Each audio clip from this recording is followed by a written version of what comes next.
नमस्कार दोस्तों, आपका एक बार पुनः हमारे इस डिजिटल प्लेटफॉर्म गुरुजी 4.0 पे हार्दिक स्वागत है। लास्ट वीडियो में हम देख रहे थे प्रॉफिट एंड लॉस, लाभ और हानि। प्यारे विद्यार्थियों, कंपटीशन में जो है आपको मैथमेटिक्स जिन जिन परीक्षाओं में आ रही है उन परीक्षाओं में रटने की आपको बिल्कुल ज़रूरत नहीं है। मैं आपको समझा रहा हूँ, कंसेप्ट समझ लीजिए। आप कंसेप्ट समझने के बाद सवाल बेहद सरल तरीके से होंगे। कैसे होंगे? लास्ट टाइम आपने यदि परसेंटेज का वीडियो नहीं देखा है तो एक बार मैं आपको बताऊं, पुनः आप वहां जाके परसेंटेज का वीडियो देख लीजिए। लाभ हानि कोई अपने आप में विशेष बड़ा टॉपिक नहीं है, नॉर्मल परसेंटेज के कंसेप्ट हैं। चलिए आइए शुरू करते हैं।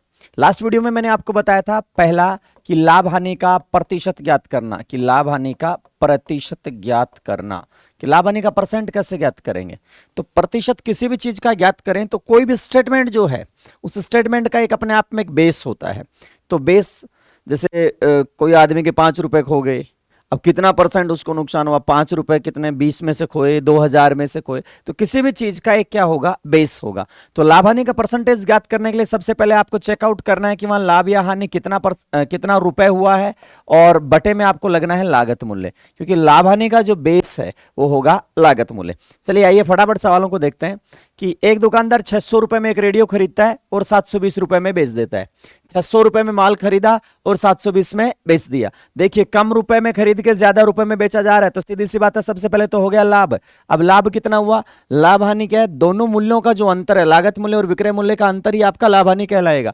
तो यहां लाभ हो रहा है 720 और 600 का अंतर कितना हो गया? 120 रुपए। तो सर्वप्रथम हमने लाभ देख लिया, लाभ हो गया 120 रुपए का। कितने रुपए पे लाभ हानि की गणना हमेशा होगी? आपकी लागत मूल्य पे। तो 120 आउट ऑफ 600 इंटू 100%। देखो 120 रुपए का लाभ कितने रुपए पे? 600 पे। तो क्या लिखेंगे? 120 बटा 600 गुणा, प्रतिशत में बदलने के लिए आप गुणा कर देंगे 100% से। तो देखिएगा क्या हो गया? 00 से 00, 6 दूनी 12, आपके पास आ गया 20% का लाभ। तो इस क्वेश्चन का राइट आंसर हो गया 20%। चलिए चलते हैं अगले सवाल पे। 800 रुपए में रेडियो खरीदा और 600 में बेच दिया। 800 में खरीदा और 600 रुपए में बेच दिया, तो क्या होगा? 800 में ला रहा है और 600 में बेच रहा है। तो लाभ हानि की गणना तो हमेशा किस पे होगी? लागत मूल्य पे। एक बिजनेस में उसने 800 रुपए लगाए और 600 रुपए रिटर्न लिए हैं, तो उसको नुकसान हुआ है कितने रुपए का? 200। जब क्रय मूल्य ज्यादा होगा तो वस्तु पे क्या होगी? हानि। यानी ज्यादा में खरीदा, कम में बेच पाए, तो वस्तु पे नुकसान होगा। तो कितना नुकसान हुआ है? 200 रुपए का नुकसान हो गया। कितने रुपए पे? तो लाभ हो या हानि हो, दोनों की जो गणना होगी वो किस पे होगी? लागत मूल्य पे। तो आप लिखेंगे 200 बटा 800 गुणा 100%। देखिएगा ये आपके पास आ गया 25%। तो यहां 25% की क्या हुई है? हानि हुई है। अगला सवाल, रमेश एक स्कूटर 20,000 रुपए में खरीदा और उसे बेच दिया और 12% का लाभ कमाया। स्कूटर को कितने रुपए में खरीदा? 20,000 रुपए में खरीदा और उसे बेच दिया, 12% का लाभ कमाया। रमेश उस स्कूटर को कितने रुपए में बेचा? शोरी यहां बेचा आएगा, खरीदने तो पहले ही बता रखा है इसने, 20,000 रुपए में खरीदा। तो देखिएगा कैसे करेंगे। ये टाइपिंग एरर हो गया, खरीदा बेचा, 20,000 में खरीदा और 12% का लाभ कमा के कितने रुपए में बेचेगा। अब मैं आपको एक छोटी सी चीज बता रहा हूं कि परसेंटेज वाला जो फंक्शन था आपका, परसेंटेज वाले फंक्शन में आपने एक छोटी सी चीज देखी थी। क्या था परसेंटेज वाले फंक्शन में? कि आपको 1% का मान दिया गया हो और 1% का मान आपसे पूछे। तो चलिए देखते हैं कैसे पूछेगा, कैसे करेंगे हम। कि मान लीजिए x% का वैल्यू आपको दिया हुआ है y और z% का मान आपने निकालना है। तो मैंने आपको बताया था ऐसे लिख लेंगे, x% बराबर y और z% बराबर क्वेश्चन मार्क। यूनिट मेथड, एक एक नियम मैंने आपको सिखाया था कि x का मान y है तो z का मान क्या होगा? इन दोनों को गुणा करेंगे, y into Z divide by x. यानी यदि आपके पास कहीं आता है a% बराबर b है, c% बराबर क्या होगा? तो आप लिखेंगे b into C divide by a। तो देखिएगा इस सवाल पे आते हैं कि लाभ हानि में क्या होगा? जब आपको लाभ हानि का प्रतिशत दिया गया हो, जब आपको लाभ हानि का प्रतिशत दिया गया हो। देखिएगा एक छोटी सी चीज मैं आपको बताता हूं कि लाभ हानि का प्रतिशत जब आपको दिया गया हो तो क्या करेंगे आप। देखिएगा कि मान लीजिए आपको लाभ हानि का प्रतिशत दिया गया है, कि लाभ हानि का आपको दिया हुआ है प्रतिशत, तो क्या होगा? आपको कहा जाए 20% लाभ हुआ या 20% हानि हुई। तो कैसे करेंगे, 20% लाभ या 20% हानि? तो ध्यान दीजिए, लाभ हानि की जो गणना है वो किस पे की जाती है? लागत मूल्य पे। इससे पहले वाले सवालों में हम देखा लाभ हानि का परसेंटेज कैसे ज्ञात कर रहे थे, और अब मैं आपको बता रहा हूं कि जब प्रश्न में लाभ हानि का परसेंटेज दिया जाए तो इसका मतलब अगले ने आपको एक सीधा संबंध दे दिया, किसमें? लागत मूल्य में और विक्रय मूल्य में। कैसे दे दिया? देखिए, लागत मूल्य और विक्रय मूल्य में कैसे संबंध दे दिया कि लाभ हानि का प्रतिशत है 10% लाभ, जैसे मैं लिखूं 10% लाभ, इसका मतलब सीधा आप प्रश्न को पढ़ोगे, एक बार समझ लीजिए, फिर आपको बड़ा फास्टली तरीके से हल करना है। 10% लाभ का मतलब 10 का लाभ किस पे? 100 पे, 10 आउट ऑफ 100, तो 10/100 लाभ। इसका मतलब 10 तो क्या है? लाभ, और 100 क्या है? लागत। तो फटाफट आपको यहां से डेटा कैप्चर करना है। 10% लाभ का मतलब है वस्तु 100 में खरीदी गई है और 110 में बेची गई है। 10% लाभ का मतलब 100 में खरीदी गई है और 110 में बेची गई है। तो आप आराम से अनुपात बता सकते हो कि 10 का माल कितने में बेचा गया? 11 में बेचा गया। अब प्रश्न कैसे आएगा? प्रश्न में आपको विक्रय मूल्य देके क्रय मूल्य का मान पूछेगा, या क्रय मूल्य देके विक्रय मूल्य का, यानी 10 का वैल्यू देके 11 का वैल्यू पूछेगा, या 11 का देके 10 का, या इन दोनों का अंतर या योग कुछ भी आपसे एक यूनिट देगा और एक यूनिट आपसे पूछेगा।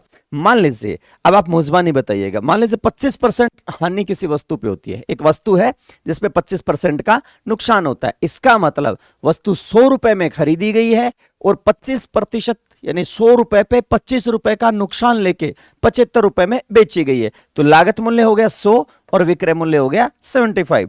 ये हो गया 4:3, यानी 4:3। एक वस्तु लागत मूल्य आया 4, विक्रय मूल्य आया 3। 3 का मान देके 4 का मान पूछेगा। तो फटाफट आपको जब भी परसेंटेज में लाभ हानि का प्रतिशत दिया जाए तो आप लोग क्या करेंगे? लाभ हानि का प्रतिशत जब आपको दिया गया होगा तो आप लोग लागत मूल्य और विक्रय मूल्य में एक संबंध बना लेंगे, कि यूनिट बना लेंगे 100 को बेस लेके। अच्छा, एक चीज और मैं आपको यहीं क्लियर कर दूं।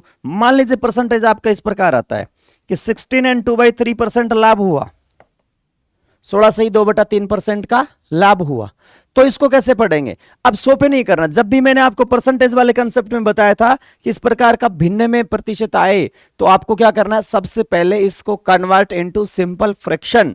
16 से 2/3% को आप लिखेंगे 1/6। कैसे लिखेंगे? ये परसेंटेज वाले वीडियो में आप देखिएगा। 16 3 48 से 2 50, 50/300, 1/6 लाभ। अब 1/6 लाभ का मतलब क्या है कि लाभ है 1 और 6 क्या है? लागत, क्योंकि लाभ का जो आधार है वो कौन है? लागत।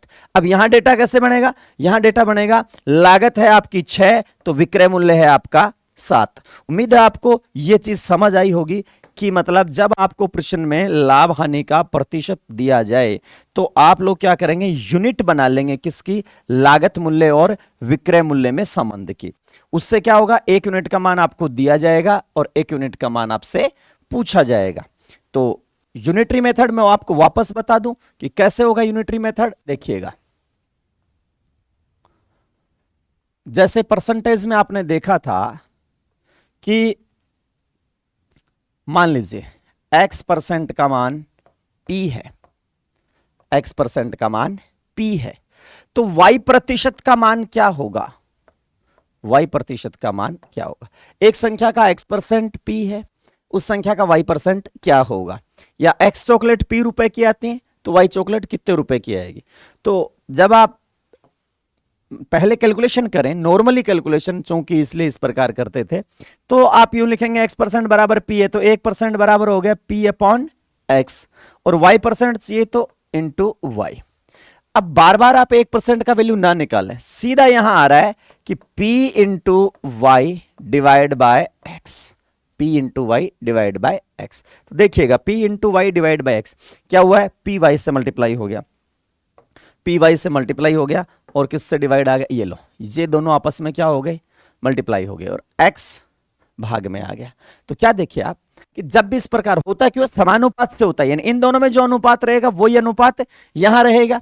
तो आप यूं लिखने वाले थे x/y समानुपात p/?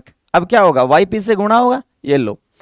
तो इससे आपको इतना गहराई में नहीं जाना, आपको सीधा इस फंक्शन को सीख लेना है कि मान लीजिए 15% का मान r है तो 18% का मान क्या होगा? तो सीधा 18 गुणा R बटा 15, किसी प्रकार का 1 यूनिट वगैरह निकालने की आवश्यकता नहीं है।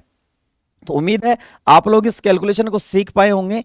यानी कंपटीशन में करना क्या होता है आप लोगों को, कंपटीशन में आपके पास सिर्फ और सिर्फ समय की बचत करनी है। देखिए मैथ्स इतना हार्ड नहीं आता, इतनी चीजें नहीं आती कि जो आपको नहीं आए।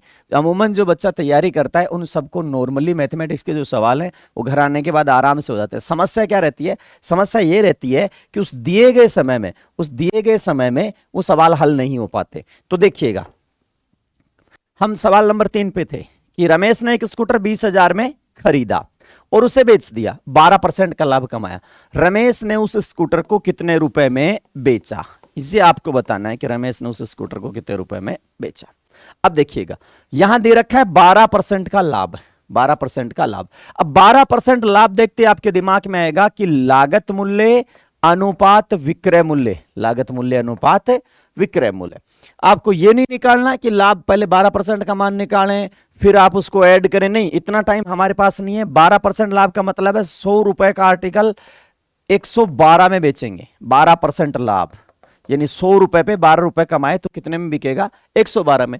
अब लागत मूल्य हो गया 100 यूनिट, विक्रय मूल्य हो गया 112 यूनिट।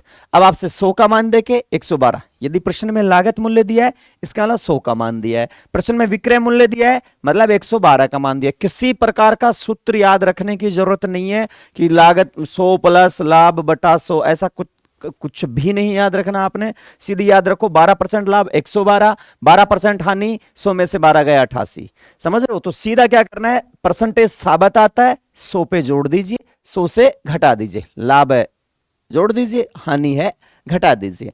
परसेंटेज आपके पास भिन्न में आया, जैसे मैंने बताया 8 सही 1/3% हानि, तो सबसे पहले आप इस परसेंटेज को किस में लिख लेंगे, भिन्न में। अब ये हो गया 8 से 1/3, 25/3%, यानी 25/300 बोले तो ये लिखा जाता है 1/12। अब 1/12 हानि का मतलब हो गया 12 रुपए इन्वेस्ट करने पे 1 रुपए की हानि, यानी लागत मूल्य 12 तो विक्रय मूल्य 11। तो मेरे कहने का मतलब जब परसेंटेज में ऐसे और लाभ हानि में आपको लाभ हानि का प्रतिशत दिया जाए तो you can define the value of CP and SP, यानी इन दोनों में लागत मूल्य और विक्रय मूल्य में अनुपात आप बता सकते हो। तो देखिएगा यहां इस प्रश्न में किसका मान दिया हमको, लागत मूल्य का। तो इस प्रश्न को सीधा, ये तो समझाने के लिए बताया मैंने, प्रश्न हल 1 ही सेकंड में करना। आपको 100 का मान दिया है कितना, 20,000, और आपको निकालना है किसका, 112 का मान निकालना है। अब 100 का मान 20,000 है, 112 का मान कैसे निकालेंगे, तो सीधा अभी अभी मैंने आपको बताया 112 गुणा 20,000 और बटे में 100, ये लो 00 से 00, 112 दूनी 224 00, ये हो गया 22,400, ये इसका राइट आंसर आ गया। बड़ा इजी है। देखिए अगला सवाल, सुरेश 26,000 रुपए में एक बाइक खरीदा और उसे बेच दिया, पूरे लेन देन में 18% की हानि हुई। रमेश ने उस बाइक को कितने रुपए में, वस्तु को कितने में बेचा। देखो खरीदा कितने में, 26,000 में, 18% की क्या हुई है, हानि। अब 18% की हानि फटाक से पकड़ी, आपको उस पूरे सवाल में इन्हीं पे जाना है। 18% की हानि, इसका मतलब 100 रुपए पे 18 रुपए का नुकसान, प्रतिशत का चिन्ह लगा हुआ है, यानी 100 पे 18 का नुकसान। 100 का माल उसने बेच दिया कितने में, 18 तोड़ के, यानी 82 रुपए में। तो सीधा सीधा क्या है, आपके पास दो चीजें आ गई, एक आ गया 100 और एक आ गया 82। तो 26,000 में खरीदा तो 100 का मान आपके पास हो गया कितना, 26,000, और आपको किसका मान चाहिए, 82 का। ये लो सिंपल सी बात है। तो कैसे करना था, 82 गुणा 26,000 बटा 100, ये लो 00 से 00, आपका 26 से आप इसको गुणा कर लेंगे और देखिएगा 82 गुणा 26, 6 दूनी 12, 1 8 6 48, 1 49, 2 दूनी 4 और 8 दूनी 16, ठीक है, 2 9 और 4 13, 6 4 10 11 और 2, ये लो, ये आपके पास आ गया 21,320 रुपए। करना क्या है, कैलकुलेशन आप लोगों ने अपने स्तर पे जैसे भी पहाड़े वगैरह याद करके फासले रखनी है। मैं आपको मैकेनिज्म सिखा रहा हूं कि सवाल देखना है, सूत्र नहीं रटना। ऐसा कोई फॉर्मूला नहीं होगा जिसको आप रटो। देखो सीधी सी बात है, पढ़ना सीखो। 18% की हानि मतलब 100 का माल 82 में बिकेगा। आपको 82 का मान दे सकता है, 100 का मान दे सकता है, 18 का मान दे सकता है। यूनिट सिस्टम बनाओ, 82 का वैल्यू दे रखा है 82 बराबर, 18 का दे रखा है 18 बराबर। जितना दे उतना लिखो, जितना पूछे उतना बताओ। अगला सवाल, रीता ने अपनी घड़ी 700 रुपए में बेच दी, उसे 40% का लाभ हुआ, उस घड़ी को कितने में खरीदा था? देखो पिछले सवालों में आपसे विक्रय मूल्य पूछा और अब की बार पूछा क्रय मूल्य, कितने रुपए में खरीदा था। तो बड़ा सिंपल है, आप सीधा आ जाओ, क्या दे रखा है 40% का लाभ। अब 40% लाभ का मतलब होता है माल खरीदा गया 100 में और बेचा गया 140 में। 100 140 काट के आप राशियों को छोटा कर लीजिए, 5 और 7, यानी 5 में खरीदा गया तो 7 में बेचा गया। सिर्फ इसी से हुआ है 40% लाभ का मतलब होता है 100 का माल 140 में बिकेगा। 100 और 140 में आपने कॉमन फैक्टर हटा दिए तो आपके पास आ गया 5:7, यानी 5 का माल बिकेगा कितने में? 7 में। तो आ जाओ, क्या दे रखा है आपको? विक्रय मूल्य 700 में बेच दी, तो सीधा 7 का मान क्या दिया है यहां पे? 700। कोई फॉर्मूला नहीं है, चाहे विक्रय पूछे चाहे क्रय पूछे, 7 बराबर 500। न कोई ट्रिक का रट्टा मारना। आप ट्रिक का रट्टा घर बैठ के यदि ट्रिक से पढ़ने की कोशिश करते हो टीचर्स द्वारा, तो हो सकता है आपकी पढ़ने में आप बहुत ही बेहद मतलब सहज महसूस करेंगे, सहजता रहेगी आपको। लेकिन एग्जाम हॉल में आप यहां पढ़ने में हो सकता है आपको थोड़ी सी कठिनाई का सामना करना पड़े कि बिना किसी ट्रिक के कैसे समझने में थोड़ा समय लग सकता है। लेकिन इतना कंफर्म है, मैं आपको बता दूं कि एक बार आप लोगों ने यदि सीख लिया तो शायद ही ऐसा कोई सवाल होगा जो आप लोग नहीं कर सकें, क्योंकि परीक्षा में यदि आप जो ट्रिक रट के गए हो उस ट्रिक पे आधारित सवाल सीधा नहीं आया तो वहां आप मात खा जाओगे। और यदि आपने पूरा कंसेप्ट देख के लिखा है, मैं आपको कह रहा हूं ट्रिक से भी फास्ट आप लोग कर पाओगे। जैसे ये सवाल था, इनकी कोई ट्रिक नहीं है कि 100 प्लस लाभ। एक्चुअली यदि आपको मैं फॉर्मूले से रटाता तो किस तरीके से मैं आपको बताता। क्या पूछा यहां से? कितने में खरीदी। जब आपसे लागत मूल्य पूछे तो ये फॉर्मूला रटवा देता मैं, 100 प्लस लाभ माइनस हानि हो तो माइनस लगाना, इनटू दिया गया विक्रय मूल्य। ऐसा कुछ नहीं करना, सीधा आओ, 40% का लाभ मतलब 100 का माल 140 में बिका है। 100 और 140 में आप कॉमन फैक्टर हटा के एक रेशियो फाइंड आउट कर लीजिए। यहां से 100 और 40 का अनुपात आ गया 5:7, यानी लागत मूल्य 5 है तो विक्रय मूल्य 7। 1 यूनिट का मान दिया, 1 यूनिट का मान आपसे पूछा। 7 का मान 700 तो 5 का मान 500, ये लो आपका 500 आंसर आ गया। उम्मीद है आप ये छोटी छोटी चीजें समझ पा रहे होंगे। करना क्या इसमें, बेसिक सा आपको फास्टली हल करना था, छोटे छोटे सवाल थे। चलते हैं अगले सवालों पे। अगला सवाल है वही है, परसेंटेज दिया गया है लाभ आने का, फटाफट देखिएगा। सीता ने अपनी घड़ी 900 रुपए में बेच दी। सीता ने अपनी घड़ी 900 रुपए में बेच दी, उससे 40% की हानि हुई। घड़ी को कितने में खरीदा था? अब 40% हानि, फटाफट आ जाओ। 40% हानि का मतलब 100 का माल बिकेगा कितने में? 60 में। 40%, 100 में से 40 चला जाएगा तो कितना बचेगा? 60। ये लो काट लीजिए, 5 और 3, 20 या 60, 20 बन जाओ 100। तो 5 का माल 3 में बेच पाओगे आप, तो 900 में बेचा है तो यहीं लिख देता हूं मैं। 3 रिप्रेजेंट कर रहा है किसको? 900 को। 3 की वैल्यू क्या है? 900। तो 1 का वैल्यू कितना हो गया? 300। तो 5 का वैल्यू कितना हो गया? ये लो 1500। ये आपका राइट आंसर आ गया 1500। कितने में खरीदी थी? कहां लिखा है इसमें? 900 में बेच दी, 40% की हानि हुई। 3 तिया 900, 5 तिया 1500। 1500 इसका राइट आंसर है। टाइपिंग एरर हो गई भाई, यहां पे 500 ही लिखा है इसने, 1500। भाई 40% का नुकसान हुआ तो आप देख पा रहे हो 40 का नुकसान 100 60, ये टाइपिंग एरर था आपका आंसर। यानी आपको पूरा कॉन्फिडेंस रखना है। जैसे 1500 नहीं मिला आप दावे के साथ कहो आएगा 1500, है तो ठीक है, नहीं है तो कोई बात नहीं, लिख देंगे काट के। चलो, अलका ने अपनी घड़ी 480 रुपए में बेच दी और 40% की हानि हुई, 30% लाभ। देखो ये एक अलग अच्छा सवाल आ गया कि अलका ने ये घड़ी है 480 में बेच दी और उसको 40% का नुकसान हो गया। 30% लाभ कमाने के लिए वो घड़ी उसे कितने में बेचनी पड़ेगी? अब देखो घड़ी वही है, आपको यूं नहीं करना कि आप पहले लागत मूल्य निकालें 40% की हानि वाली बात करें, नहीं, आपको सीधा है। देखो मैं यहां आपको समझाने की कोशिश करता हूं। घड़ी 100 रुपए की आई, 100 क्यों ले लिया मैंने? क्योंकि यहां प्रतिशत लिखा हुआ है तो प्रतिशत के लिए हम ले लेंगे 100 यूनिट सीधा सीधा। तो 40% की हानि से उसने बेचा वो घड़ी, वो 40% तोड़ के कितने में बेचा? 60 में। किसके 60% में? जो लागत मूल्य था उसके 60% में उसने बेच दी। देखो 40% का नुकसान किसका?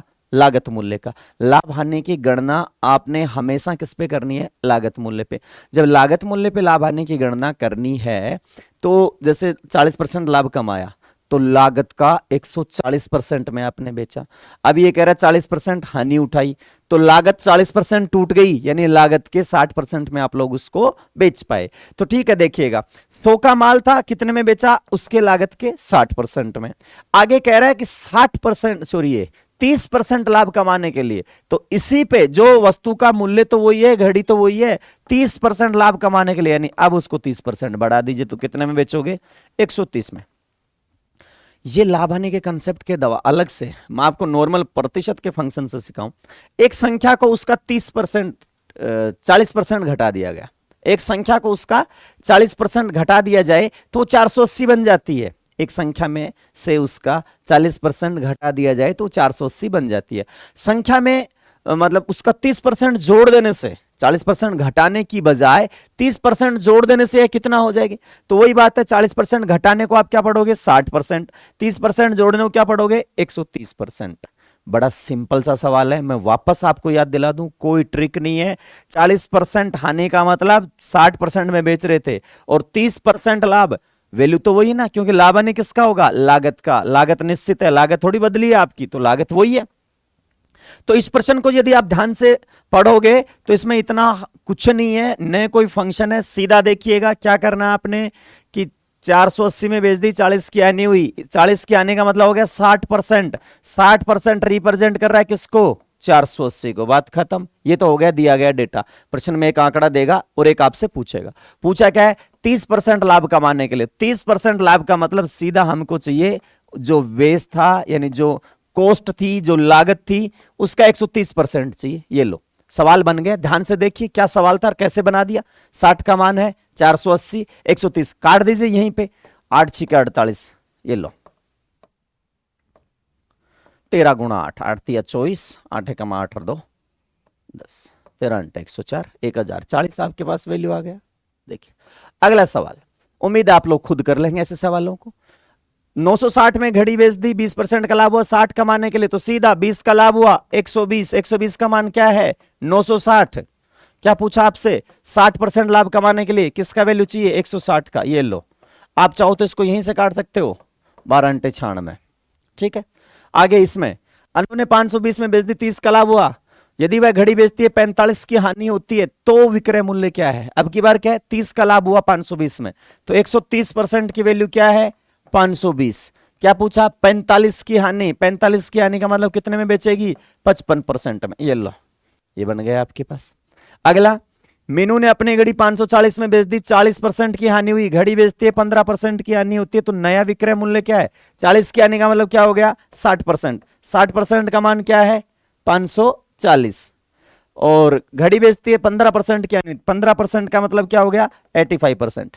उम्मीद है आगे तो आप लोग इनको सरल कर ही लेंगे, इसको इससे गुणा करके इसका क्या दे देना भाग, यानी x% is equal to p, then y% is equal to क्या करना है, इनको गुणा कर देना दोनों को, py/x। ठीक है, आपका समय बच जाएगा, फटाफट सवालों को आप इस तरीके से हल कर लीजिएगा। चलते हैं आगे, उम्मीद है आप लोग समझ पा रहे होंगे। अब देखते हैं आगे कुछ छोटी छोटी चीजें जो आपके पास यहां आएंगी। देखो, दिनेश ने कुछ नींबू खरीदे, उसने 2 रुपए का 3 नींबू खरीदा और कुल नींबुओं को बेच दिया और 25% का लाभ कमाया। किस दर से वह कुल नींबुओं को बेचा। कि अब की बार क्या है, मैं आपको कंसेप्ट सिखाने की कोशिश कर रहा हूं, आप कंसेप्ट पे फोकस करिएगा कि कैसे सवाल आता है। अलग अलग प्रकार के सवाल देखे मैंने और उनमें आपको कैसे हल करना है। तो देखिएगा, अभी अभी हमने पढ़ा कि आपके पास लागत मूल्य दिया हो और आपको क्या दिया हो विक्रय मूल्य, ठीक है। तो आप यहां से क्या डिसाइड कर लेंगे, लाभ या हानि, भाई कितना लाभ हुआ कितनी हानि हुई। और लाभ हानि का परसेंटेज निकालने के लिए आप लोगों ने क्या किया हुआ है, लाभ हानि और बेस क्या है लाभ हानि का लागत मूल्य और मल्टीप्लाई बाई 100%, ये आपने लाभ हानि का परसेंटेज निकाला। फंक्शन नंबर 2 आपने देखा अभी अभी थोड़ी देर पहले कि आपको पहले से प्रश्न में क्या दिया गया है, लाभ हानि का प्रतिशत दिया गया है, पहले से सवाल में लाभ आने का प्रतिशत दिया है। इसका मतलब लाभ आने का परसेंटेज दिया है, इसका मतलब आपको 2 चीजें दी है, एक तो लाभ या हानि, एक आपको दिया है लागत मूल्य। बोला लागत मूल्य कहां से दिया? यूनिट मेथड में आपको दिया है। कैसे दिया है यूनिट में? आपको बोला 15% लाभ। इस 15% लाभ मतलब 100 रुपए की लागत तो 15 लाभ, तो विक्रय मूल्य हो गया 115। मान लीजिए कहीं लिखा हुआ आ रहा है A/B लाभ हुआ, एक वस्तु पे A/B लाभ हुआ। इसको पढ़ना सीखो। A/B लाभ हुआ, इसका मतलब लाभ का जो बेस है वो कौन होता है? लागत। यानी यदि B वस्तु की कॉस्ट है तो वस्तु पे होने वाला प्रॉफिट क्या है? A। इसी को बोला जाएगा A/B लाभ। तो परसेंटेज में आता है तो बटा क्या आ जाएगा आपके पास? 100। अभी इससे आगे देखते हैं अपन छोटी सी चीजें कि यदि आप यहां मूल्य दिया था, लागत मूल्य और विक्रय मूल्य दिया था, लागत मूल्य दिया, विक्रय मूल्य दिया, फिर उसके बाद दोनों में आपको एक संबंध दिया। अब बात करते हैं मूल्य को बिखेर दिया जाए। मूल्य को बिखेर दिया मतलब फैला दिया जाए। कैसे फैलाएं?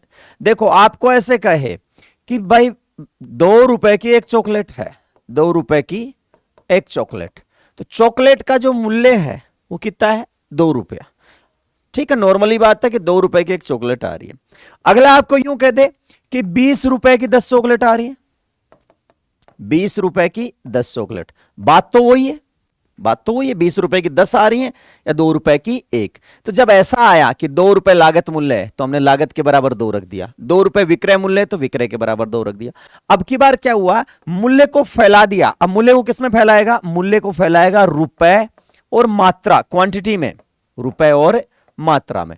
तो अब आप बताइए 20 रुपए की 10 चॉकलेट, तो चॉकलेट का मूल्य क्या होगा? तो यदि मूल्य को बिखेर दिया जाए तो वापस समेट लीजिए, मूल्य होगा रुपए बटा मात्रा, खर्चा जो है रुपए बटा मात्रा, क्वांटिटी। जैसे 100 रुपए के 5 किलो आलू, 100 रुपए के 5 किलो आलू, तो मूल्य क्या हो गया? 100 बटा 5। अब चलो 100 रुपए के 5, 20 रुपए की 10 है तो नॉर्मल दिख रहा है आपको, फेमिलियर नंबर है आपके लिए। यदि 7 रुपए की 9 चॉकलेट, 7 रुपए की 9 चॉकलेट, तो चॉकलेट का मूल्य क्या होगा? 7 बटा 9, रुपए बटा मात्रा। तो आने वाले सवालों में हम देखेंगे कि आपको यहां मूल्य न देके, सीधा सीधा मूल्य न देके, मूल्य को रुपए और मात्रा के तौर पे बिखेर के दिया गया होगा। तो आपने याद रखना है कि मूल्य किसी वस्तु का यदि आप निकालेंगे, किसी वस्तु का मूल्य, तो मूल्य बराबर हो जाएगा रुपए बटा वस्तु की मात्रा। देखिए सवाल पे आते हैं। सवाल क्या है? कुछ नींबू खरीदे, 2 रुपए के 3 की दर से नींबू खरीदे, 2 रुपए के 3, और कुल नींबुओं को बेच दिया और 25% का क्या कमाया? लाभ। तो नींबू की किस दर से वह नींबुओं को बेचे? सुनिएगा, बात वही है, प्रश्न पे आओ। क्या हुआ है? 25% का लाभ कमाया। आपने तो सवाल को यहां से पकड़ना है 25% लाभ। 25% लाभ का मतलब 100 का माल बिकेगा कितने में?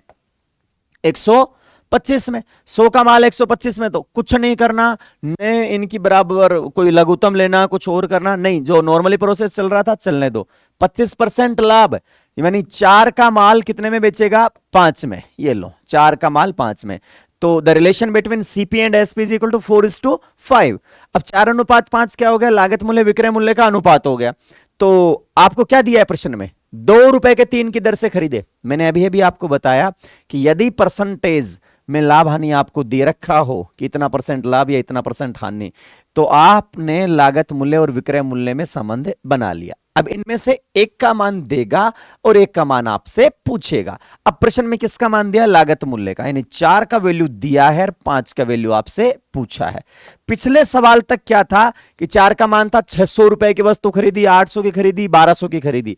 अब की बार क्या दिया है कि 2 रुपए के 3 नींबू खरीदे। तो यहां आराम से लिख लिएगा, 2 रुपए के 3 नींबू का मतलब होता है 2/3। नींबू का जो मूल्य है वो क्या है? 2/3। मूल्य कैसे निकालेंगे? रुपए ऊपर मात्रा नीचे, रुपए बटा मात्रा। बन गया सेम सवाल जैसा पहले बन रहा था, बस फर्क ये पहले यहां 500-700 आ रहा था, अब यहां क्या आ गया? 2/3 आ गया। तो चलिए 5 की वैल्यू कैसे निकालेंगे? इन दोनों को गुणा कर लेंगे। आप लिखोगे 5 × 2/3 और 4 का इसमें क्या लग जाएगा? भाग। ये लो, कुछ नहीं करना, कोई ट्रिक नहीं रटनी है आपको, चाहे सवाल कितना भी टफ आए। देखिएगा, मूल्य बिखेर दिया, वापस इकट्ठा कर लो रुपए बटा मात्रा में। वही 4 का मान दिया और 5 का मान पूछ लिया आपसे, तो जिसका मान पूछा ये लो, ये गुणा हो गए, 4 भाग में आ गए। 2 2 दूनी 4। अब आराम से देखिए, आपके पास जो वैल्यू आई है वो आई है 5/6। आपने सरल किया तो वैल्यू आई 5/6। अब ये 5/6 जो वैल्यू आई है वो क्या है? 5 तो क्या है? रुपए, और 6 क्या है? वस्तु की मात्रा, वस्तु की संख्या। तो वस्तु क्या थी यहां पे? नींबू थे। तो ये लो, 5 रुपए के 6 नींबू किस भाव से बेचेगा? 5 रुपए के 6। अब आपसे पूछ ले 10 रुपए के कितने देगा, तो इसके सिमिलर फ्रैक्शन बना लीजिए। कई बार सवाल में, मैं आगे बता दूं, कई बार सवाल में ऐसे आ जाता है 36 नींबू कितने के बेचेगा, या 40 रुपए के कितने नींबू बेचेगा। तो मेरे भाई ये है रुपया और ये है नींबू। अब आपको नींबू देके रुपया पूछे तो यहां नींबू की मात्रा लिख दीजिए, यहां क्वेश्चन मार्क लगा दीजिए। आपको कहे 40 रुपए में कितना नींबू बेचेगा, तो रुपए की जगह 40 लिख दीजिए और यहां क्वेश्चन मार्क लगा दीजिए, अपने आप आ जाएगा। वैल्यू हल कर लेंगे, सिमिलर फ्रैक्शन 5 8 40, तो 8 छिके 48। खैर फिलहाल हमारा सवाल जो था वो ये था, किस दर से बेचेगा, तो 5 रुपए के 6 नींबू। इसमें गलती मत कर देना, 5 रुपए के 6। ये लो, ये सवाल हो गया। उम्मीद आप समझ पाए होंगे, कोई खास चीज नहीं थी इसमें, सिर्फ ये था मूल्य को कैसे डिफाइन करेंगे। अगला सवाल, रितेश ने कुछ नींबू खरीदे, 10 रुपए के 7 नींबू खरीदता है, बेच दिया, 20% का नुकसान हुआ, किस भाव से बेचा? फटाफट देखिए, 20% के नुकसान का मतलब 100 का माल 80 में बिकेगा, 180, 100 की लागत और बेचोगे कितने में? 80 में। तो कितना हो गया? 5:4। 5 का माल कितने में बेच पाओगे? 4 में। प्रश्न में क्या दिया है? 10 का 7 खरीदा, खरीदने का मतलब लागत मूल्य, यानी आपको दिया है 5 यूनिट का मान, क्या? रुपए बटा मात्रा। इस चीज को ध्यान रखोगे, 5 का वैल्यू क्या है? 10/7। कोई मंत्र नहीं पढ़ने इसमें, कोई ट्रिक नहीं रटना, कोई लघुत्तम नहीं लेना, सीधा 10 रुपए के 7 नींबू, तो एक नींबू कितने का आएगा? यानी नींबू का लागत मूल्य क्या होगा? तो रुपए बटा मात्रा। पूछा क्या है? किस दर से नींबुओं को बेचा, तो खरीदा कितने में? 5 में। बेचा कितने में? 4 यूनिट में। कहां से पता चला 5 4? 20% की क्या है? हानि। तो 20% की हानि का मतलब होता है 100 का माल 80 में बेच पाए। तो चलिए, 5 का मान दिया है, किसका मान पूछा है? 4 का। अब इस चीज को कैसे हल करोगे? जैसे आप पहले हल करते आ रहे थे, इसको इससे गुणा करो और इसका क्या दे दीजिए? भाग। तो क्या लिखेंगे आप? 4 गुणा, इधर लिख देता हूं, 4 गुणा 10/7, और बटे में क्या आ जाएगा? 5। ये लो, 5 दूनी 10। तो यहां से सरल किया तो यह आ गया 8/7। अब 8/7 क्या चीज है?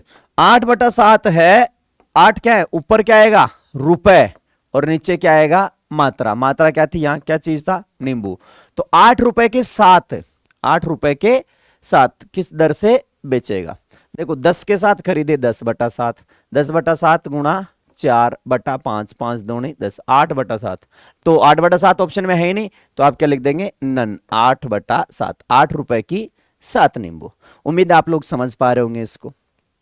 देखिएगा, आगे चलते हैं। 8 रुपए की 7। अच्छा, इसमें देखिएगा एक बार, ये 35 35 35 है। अब मान लीजिए, जरूर नहीं 8 रुपए के 7 ही आए, आपसे 7 नींबू की बजाय 14 नींबू हो सकते हैं, 21 हो सकते हैं। तो देखिए, इसमें 35 थे। मैं आपको एक छोटी चीज समझाने की कोशिश करूं। 8/7 आपका आंसर आया, 8 रुपए के 7 नींबू। भाई 8 रुपए के कितने आए थे आपके पास? 7 नींबू आए। तो सुनो, नींबू दे रखे हैं यहां कितने? 35। तो ये लो, नींबू के बराबर में नींबू लिख दे। 7 पंजो 35, तो 8 पंजो 40। तो या तो आपको ऑप्शन मिलेगा 40 रुपए के 35 नींबू, ठीक है, या मिलेंगे 8 रुपए के 7। तो देखो, सिमिलर फ्रैक्शन आपको सबको, जिस इस लेवल पे यदि आप पहुंचे तो आपको ये सब आता होगा।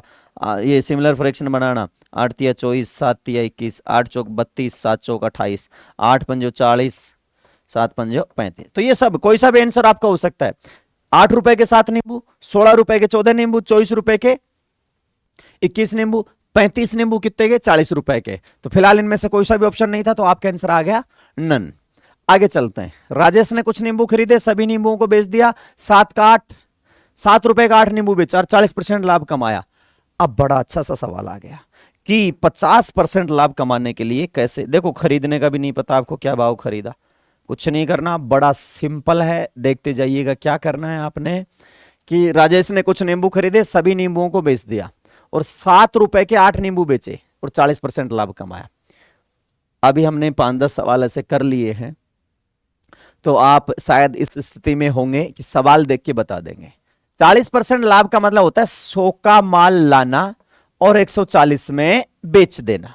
इसी को बोला जाएगा 5:7 लिख सकते हो आप।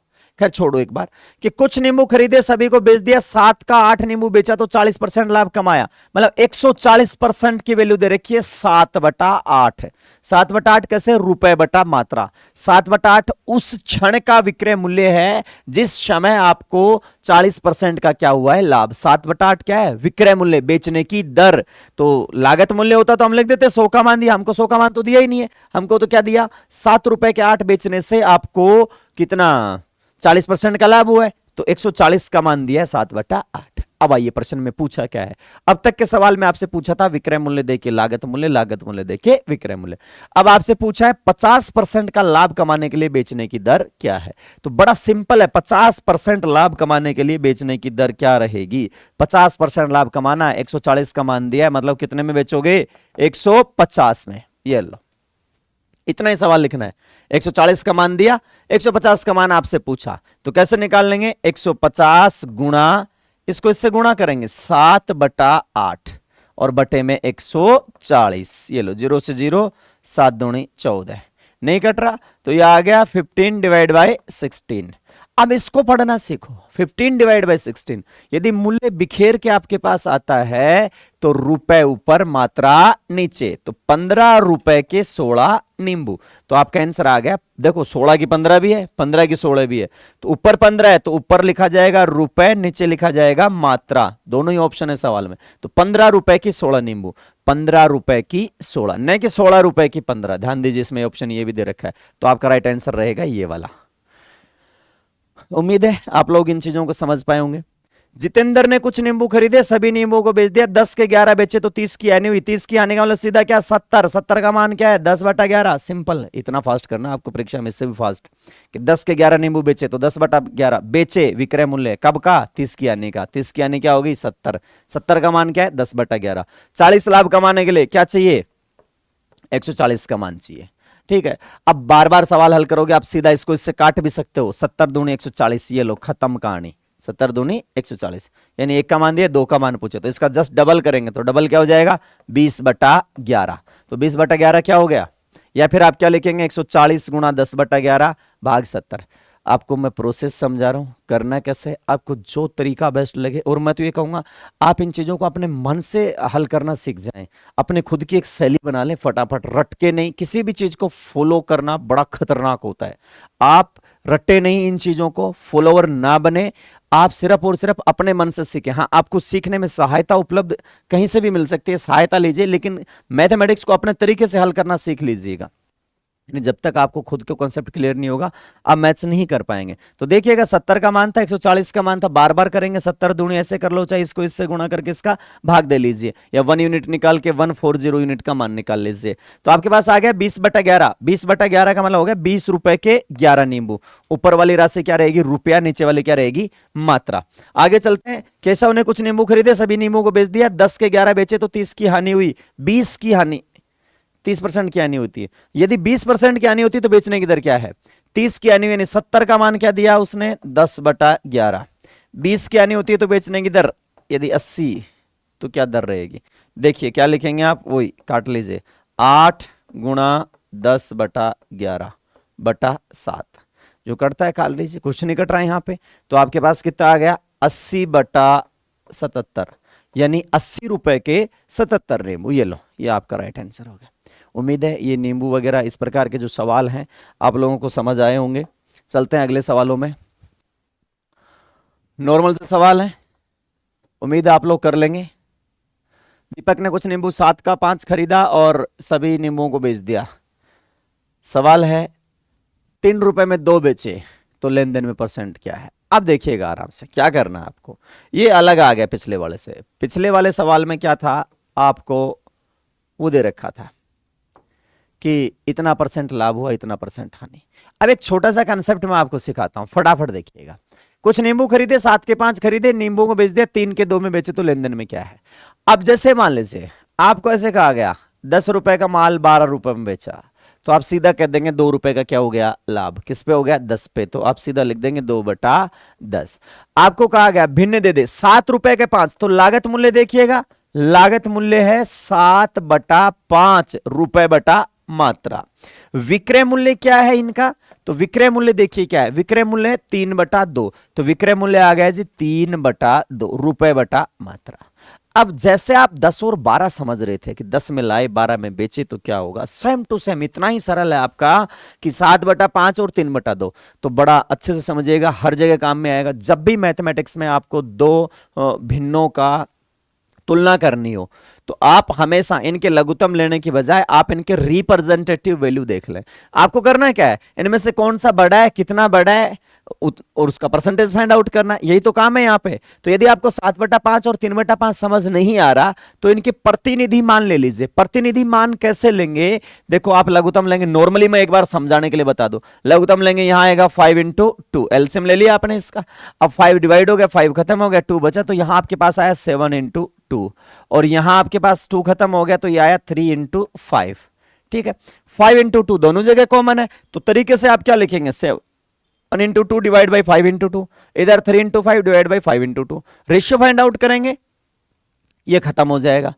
आया तो आपके पास 7/2 ही है ना, ये देखो ध्यान से सीखिएगा, आपने जो प्रोसेस अप्लाई किया आया तो यही है, 7 को 2 से गुणा करके यहां लिखा गया है और 5 को 3 से गुणा करके यहां लिखा गया है।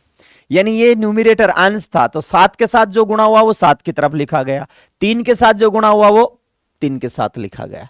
तो इन फ्यूचर जब भी आपको इन चीजों को हल करना हो तो एक छोटी सी चीज सीख लें, जब भी आप कहीं दो भिन्नों में फंस जाएं, जैसे a/b और x/y, इनकी आपको तुलना करनी है तो बड़ा फास्ट कर दीजिए, a को y से गुणा कर दीजिए, a को y से तिरछा गुणा मार दीजिए। क्यों करते हैं मैंने अभी बताया, लघुत्तम लेंगे तो उधर y बचने वाला है a के पास, तो ये हो गया ay। अब बात आती है ay में ab है और y भी है, तो ay इधर लिखा जाएगा या इधर लिखा जाएगा, इसमें तो दोनों है, ab है, एक तरफ का a है एक तरफ का y है, तो ay किधर लिखा जाएगा, ध्यान दीजिए जिधर अंश की जो वैल्यू है उधर लिखा जाएगा ay, तो a की तरफ आ गया ay, इधर ये आ गया जी आपका bx। ये लो, ये दोनों में क्या हो गया, अनुपात। ऐसे देख के सीधा कर लेना है, ये बहुत छोटे छोटे तरीके हैं, गणित की भाषाएं हैं जो आपको सवालों को फास्ट हल करने में मदद करेंगे। तो उम्मीद है समझे होंगे आप इसको, तो मैं इसको साइड में लिख देता हूं, a/x जो है आपके पास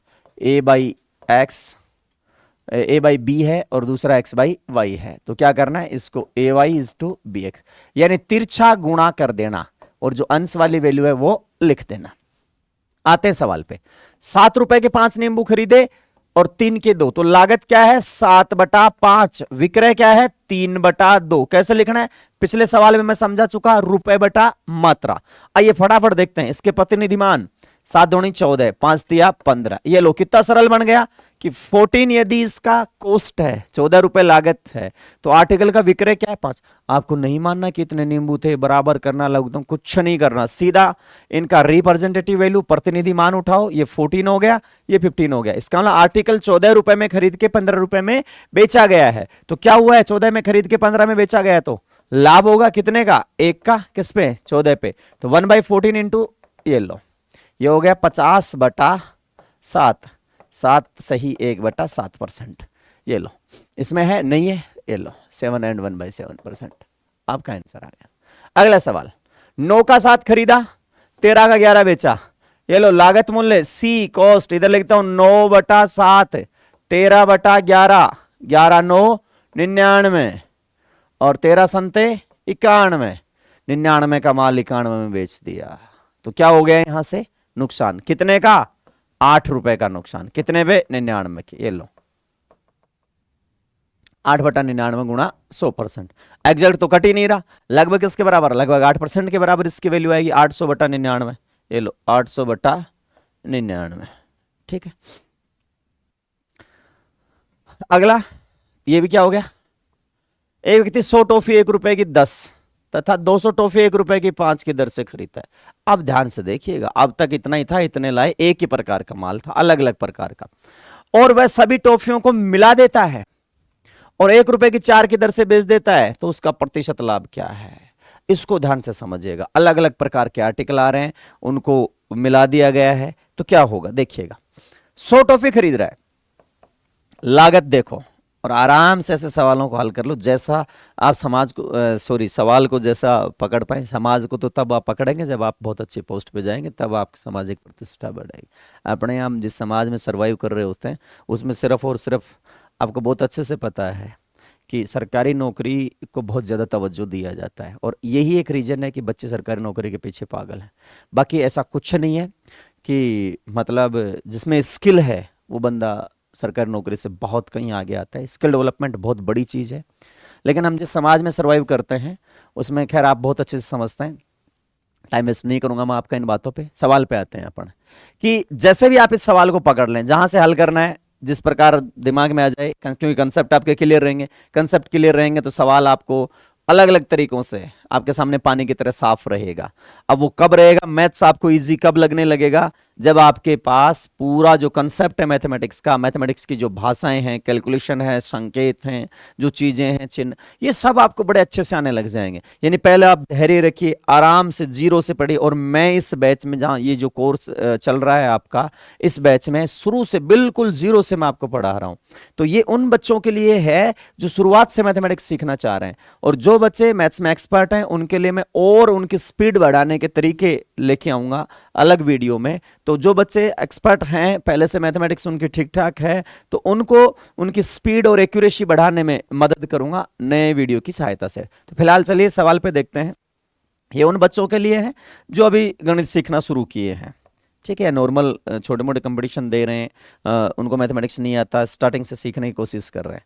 लेकिन इतना मैं आपको कह दूं कि मैथ्स के भरोसे फेल नहीं होने दूंगा आपको, ये ध्यान रहे। यदि जिन बच्चों की समस्या ये है कि हाँ नहीं हमें गणित नहीं आता, गणित आए तो पता नहीं हम ये कर लेते वो कर लेते, ये नौकरी लग जाते, तो जुड़े रहिए आप। मैथमेटिक्स में आप किसी भी तरीके से मतलब पिछड़ेंगे नहीं। तो देखिएगा, लागत मूल्य देखते हैं, और एक होगा आपके पास क्या, विक्रय मूल्य। लाभानी हम पढ़ रहे थे, लागत मूल्य विक्रय मूल्य देखते हैं।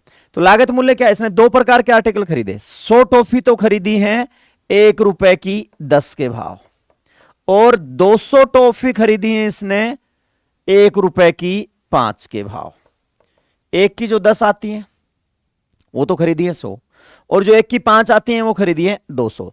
तो पहले हम टोटल कॉस्ट देख लेते हैं। टॉफियां कितनी हो गई, टोटल टॉफियां हो गई जी 300 उसके पास। एक तो ये मत भूल जाना, 100 तो एक प्रकार की, 200 एक प्रकार की।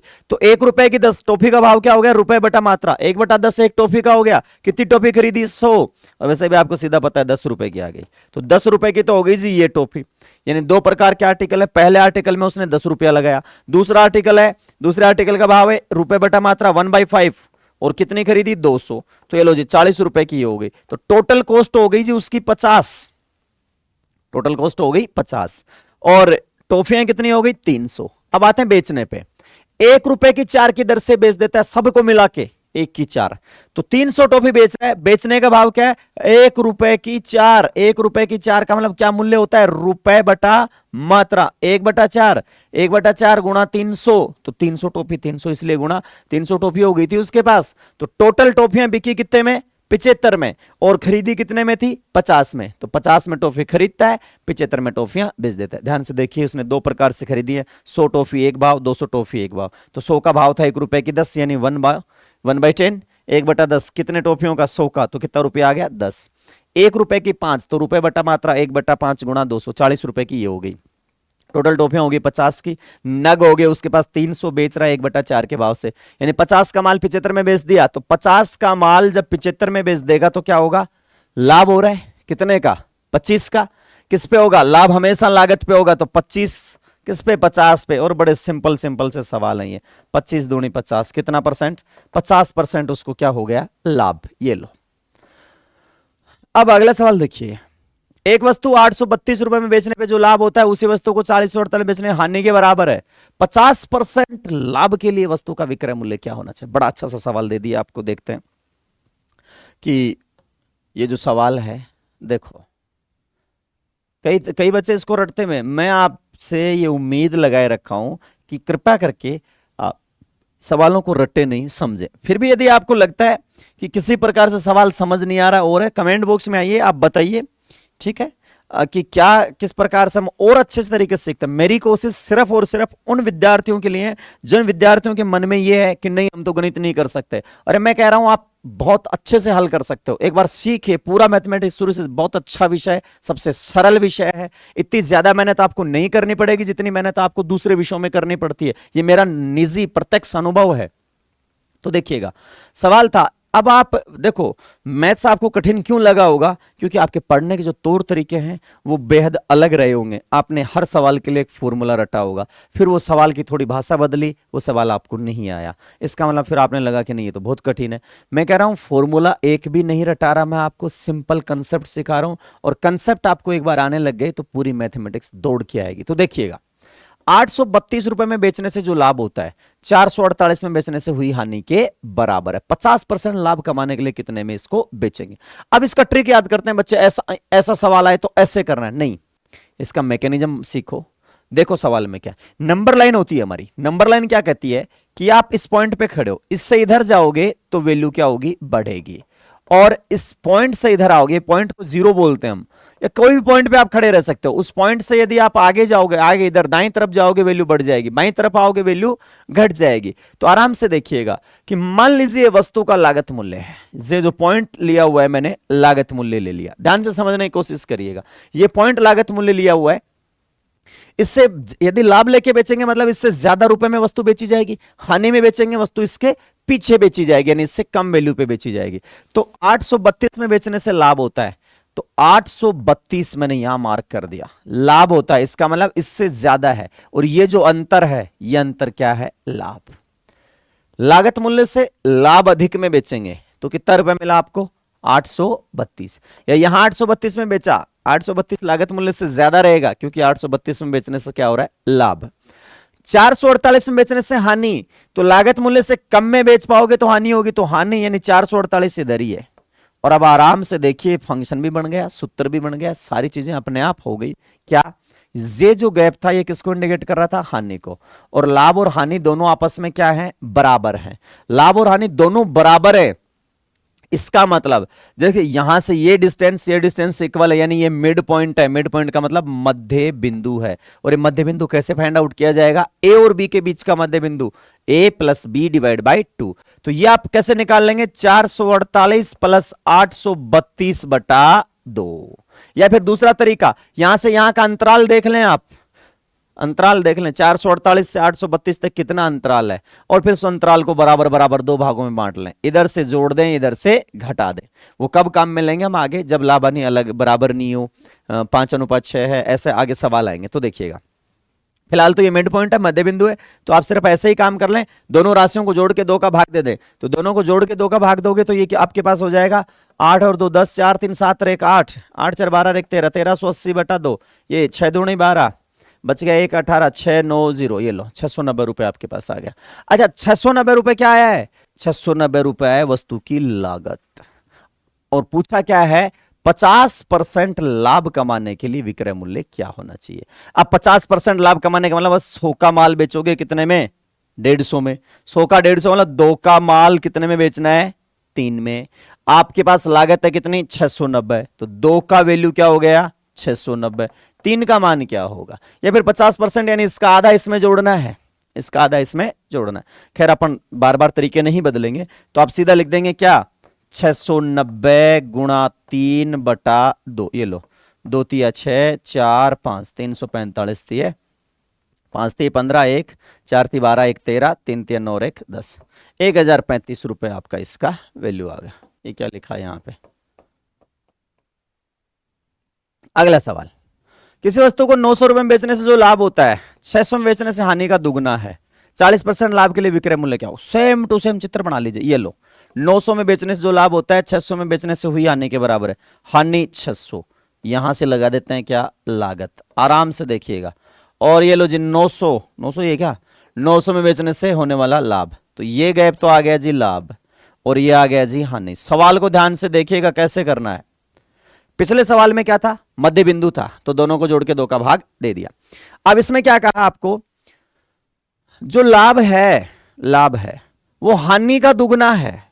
भाषा सीखो मैथमेटिक्स की। लाभ हानि का दुगना, यानी हानि यदि आपके पास 1 यूनिट है तो लाभ आपके पास 2 यूनिट है। ये बात होगी, लाभ जो है वो हानि का दुगना। अब सुनिए ध्यान से, जो पिछले सवाल में मैं आपको समझाने की कोशिश कर रहा था कि यहां से यहां का अंतराल ले लें, 600 से 900 का अंतराल कितना हो गया जी, 300। 600 से 900 का अंतर कितना है, 300। यानी यहां से यहां जाएंगे तो ये 2 गैप आएंगे, एक ये वाला और एक ये वाला, तो ये 1:2 में है। टोटल अंतराल कितना है, 300। तो 300 को बांट दीजिए किसमें, 1:2 में। बड़ा सिंपल है, 300 को 1:2 में बांटोगे तो ये तो हो गया 100 और ये हो गया जी 200। क्यों बांटा 300 को, यहां से यहां तक जाने के दौरान जो वैल्यू है वो 300 है, डिफरेंस। 600 पे खड़े हो, 900 पे जाना है, 300 स्टेप्स हैं, तो यहां तक तो आपके पास क्या है, हानि, और इससे आगे आप जाओगे तो क्या है, लाभ। और प्रश्न में कहा गया लाभ जो है वो हानि का दुगना है, तो 1:2 हो गया। अब आराम से आ जाओ, कहां खड़े हो, 600 पे, कहां 100 तक, ये जो गैप कितना है 100, तो ये जो वैल्यू है, ये वाली वैल्यू, ये कितनी हो गई, 700। इधर से आ रहे हो, 900 पे खड़े हो आप, और ये वाला अंतराल कितना है, 200, तो लागत कितना हो गया, 700। तो आपको एक चीज तो पता चल गई कि वस्तु का लागत मूल्य जो है वो कितना है, 700, और सिंपल तरीके से पता चल गई, 1:2 था, लाभ हानि का दुगना था। जैसे भी आगे आए 3:4 में है तो यहां 3-4 लगा देंगे। आपको तो एक तरफ वैल्यू ऐसे सेट कर लेना नंबर लाइन से, ये लागत, इसके पीछे हानि में बेची गई वैल्यू, इससे आगे लाभ पे बेची गई वैल्यू, ठीक है। अब चलते हैं, क्या पूछा इसने, 40% लाभ कमाने के लिए। अब 40% लाभ का मतलब होता है 100 का माल बेचना है 140 में, यानी 5:7 का रेशियो रहेगा किसमें, कॉस्ट में और एसपी में, ठीक है, सेलिंग प्राइस। अब 5:7, 5 का मान आपके पास ऑलरेडी दे रखा है कितना, 700, और किसका मान चाहिए, 7 का मान चाहिए आपको, तो क्या लिखेंगे आप, 7 का मान चाहिए तो क्या लगाएंगे, 7 × 700/5, ठीक है। 14×5 = 70, 140, और 14×7 = 98, 980, ये आपका राइट आंसर आ गया। उम्मीद है आपको ये जो फंक्शन मैंने लाभ हानि के 2-3 बताए हैं ये आपको समझ में आए होंगे। आई होप, उम्मीद करता हूं मैं कि मेरे द्वारा किया गया ये प्रयास है आपके लोगों की सफलता में हो सकता है एक तिनके भर की भी मदद करे, तो मैं अपने आप को खुश नसीब समझूंगा। फिर भी यदि आपको किसी प्रकार मैथमेटिक्स में कोई भी समस्या है तो आप हमारे कमेंट बॉक्स में आइए और आप सुझाव दीजिए। आपके बहुमूल्य सुझावों का हमेशा स्वागत रहेगा। मेरी कोशिश, हमारी टीम की कोशिश ये रहेगी कि आप लोग हर हाल में, यानी किसी भी बच्चे का, मेरा उद्देश्य ये है कि कोई भी बच्चा ये ना समझे कि उसको मैथमेटिक्स नहीं आ सकता या वो मैथमेटिक्स में कमजोर है। उम्मीद है अब हमारे द्वारा किया गया ये जो प्रयास है, ये जो मेहनत है, आपके लिए कहीं ना कहीं सफलता में कारगर होगा। धन्यवाद।